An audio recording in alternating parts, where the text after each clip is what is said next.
ഈ ടൈമിൻ്റെ വിശേഷങ്ങളിലേക്ക് നമുക്ക് പോകാം. നിങ്ങൾ ഏത് രൂപതയിൽ നിന്നുള്ളവരാ? എറണാകുളം അങ്കമാലി രൂപത അല്ലേ? എങ്ങനെയുണ്ടായിരുന്നു നിങ്ങളുടെ പ്രകടനം? എന്ത് തോന്നി? രോമാഞ്ചമാണ്. എങ്ങനെയായിരുന്നു നിങ്ങളുടെ താളം പോയിരുന്നത്?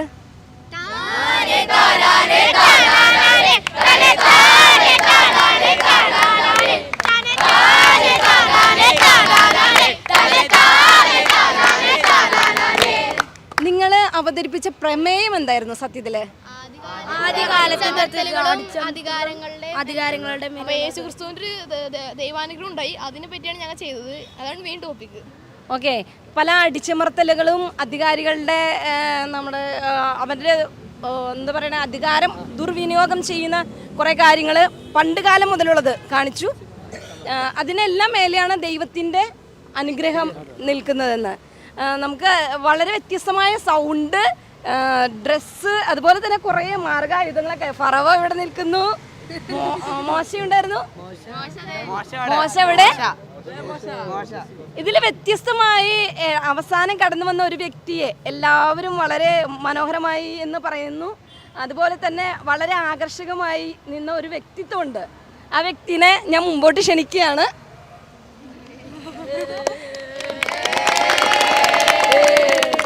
ദിവ്യകാരുണ്യം കയ്യിലേന്തി നിന്ന ആൽഫ്രഡ് അല്ലേ?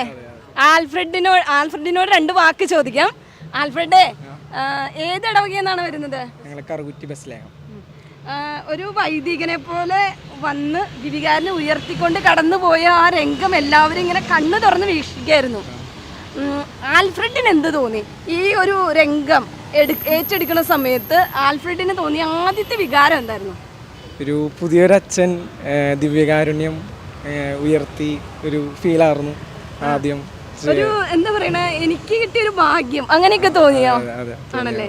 അപ്പൊ ദിവ്യകാരുണ്യം ഉയർത്തി ഇത് കഴുത്തിലതൊക്കെ ഇട്ടു. എന്ത് എപ്പോഴും മുത്തിയിട്ടൊക്കെയാണ് ആൾ ഇടുള്ളൂ. അത്ര വിശുദ്ധിയാണ്. ആളിത് എടുക്കുമ്പോൾ മുത്തിയിട്ട് ഇടുള്ളൂ. ഇത് ആദ്യമായിട്ട് എടുക്കുമ്പോഴായാലും എല്ലാവരും മുത്തി എല്ലാം പക്കയായിട്ട് കൈയൊക്കെ കഴിയാൻ ആളെടുക്കുള്ളൂ. ഇതൊക്കെ അങ്ങനെ ആൽഫ്രഡേ, ഒരു രഹസ്യം ഞാൻ പരസ്യമായി ചോദിച്ചോട്ടെ? സെമിനാരി ചേരാൻ ആഗ്രഹമുണ്ടോ? അങ്ങനെ ചോദിച്ചാ പറഞ്ഞു. ആരും കേൾക്കുന്നില്ല, ധൈര്യമായിട്ട് പറഞ്ഞോ. അതിനെ കുറിച്ച് പറയണ്ടെന്നല്ലേ? രഹസ്യമായിട്ട് വെച്ചിരിക്കുകയാണ്. ആണല്ലേ? ചെറിയ ആഗ്രഹമുണ്ട്.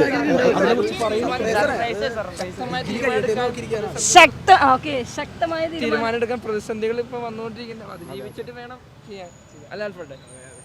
അപ്പം ശക്തമായ ഒരു തീരുമാനം പുറത്തേക്ക് പറയാൻ സമയമായിട്ടില്ല. പക്ഷെ ഉള്ളില് ചെറുതായിട്ട് അങ്ങനെ ചിന്തയില്